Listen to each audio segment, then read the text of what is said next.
mixed flour and water and left it for 30 minutes. This process is called autolysis. The gluten structure hasn't been developed yet, and this with higher protein content, you can see some gluten development. I added levain, then salt. I'm giving gentle slap and fold. This with the higher protein content. This is more elastic. The dough feels a lot tighter.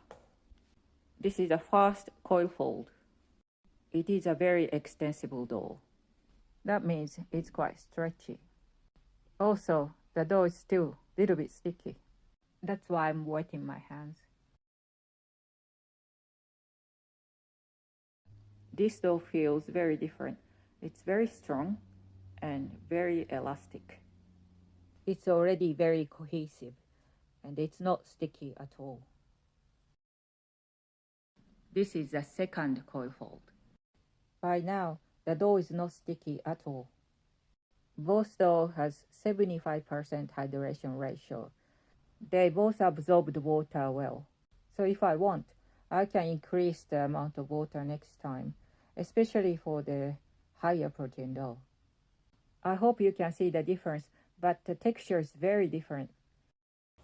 This is the third coil fold.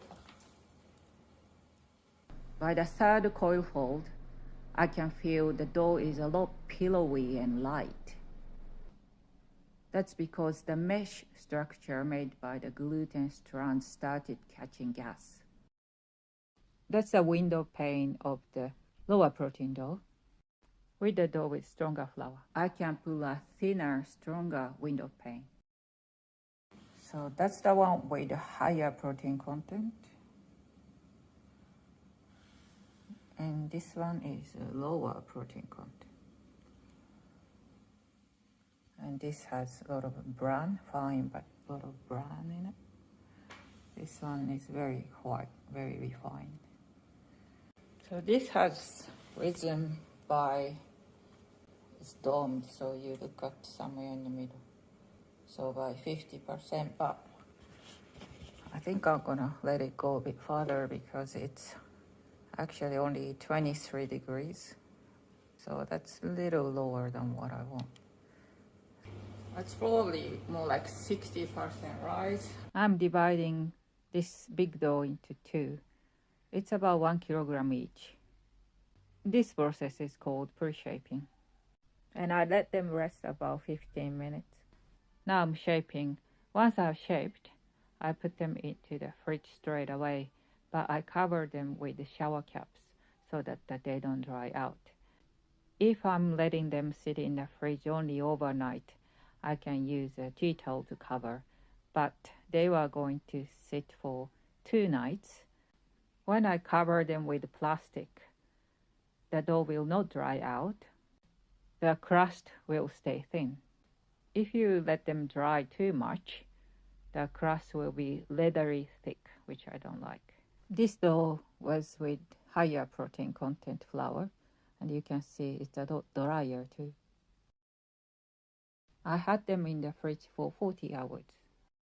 I moved them to the freezer while I was preheating the oven, which was about 30 minutes.